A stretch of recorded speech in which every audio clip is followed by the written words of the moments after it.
Ko iš tavęs nori Kristus? Jam reikia tavo mylinčio širdies ir darbščių rankų.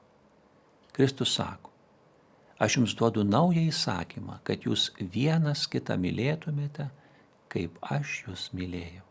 Ir kad jūs taip mylėtumėte vienas kitą, iš to visi pažins, kad esate mano mokiniai, jei mylėsite vieni kitus. Atkreipk dėmesį, kad čia Kristus lyg ir neliepia mylėti Dievo.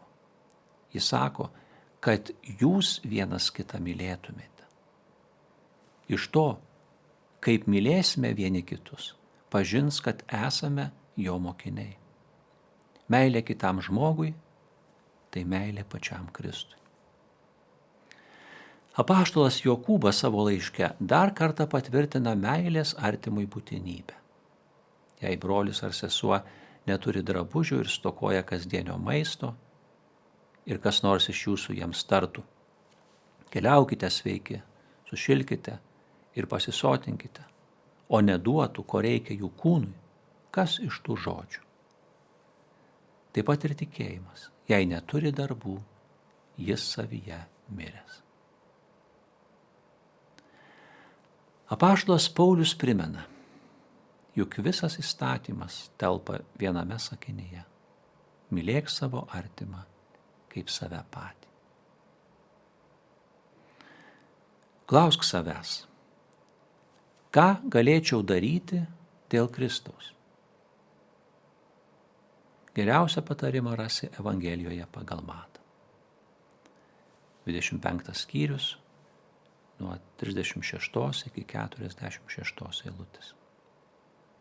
Kalbėdamas apie paskutinį teismą, Jėzus sako, kad pagalba kitam žmogui yra tarnavimas pačiam išganytojui. Štai kaip tas tekstas skamba. Dešinėje stovintiems karalius tars, ateikite mano tėvo palaimintieji, paveldėkite nuo pasaulio sukūrimo jums paruoštą karalystę, nes aš buvau išalkęs ir jūs mane pavalgydinote. Buvau ištroškęs ir mane pagirdėte. Buvau keleivis ir mane priglaudėte. Buvau nuogas, mane aprengėte. Ligonis, mane aplankėte. Kalinys, atėjote pas mane. Tie, į kuriuos karalius kreipiasi, atsako, kad jie niekuomet nėra matę jo tokiomis aplinkybėmis. Viešpatie, kadagi mes tave matėme alkaną ir pavalgydinome, trokštantį ir pagirdėme. Kadagi mes matėme tave keliaujantį ir priglaudėme, ar nuogą ir aprengėme. Kadagi matėme tave sergantį ar kalinį ir aplankėme. Karalius paaiškina, kad rūpindamiesi mažiausiai savo broliais ar sesėms, jie rūpinosi savo karaliumi, Kristumi. Iš tiesų sakau jums, kiek kartų tai padarėte vienam iš mažiausiųjų mano brolių, man padarėte. Evangelijoje glūdi didysis įsakymas mylėti vieniems kitus taip, kaip Kristus mus mylėjo. Nes Dievas yra meilė. Mylėti mažiausius brolius ir seseris, tai mylėti viešpatį. Giesmė, kurią įvairiomis progomis giedame, geriausiai apibendrina mokymą apie tai, ką krikščionių tradicija vadina žodžiu Dievas.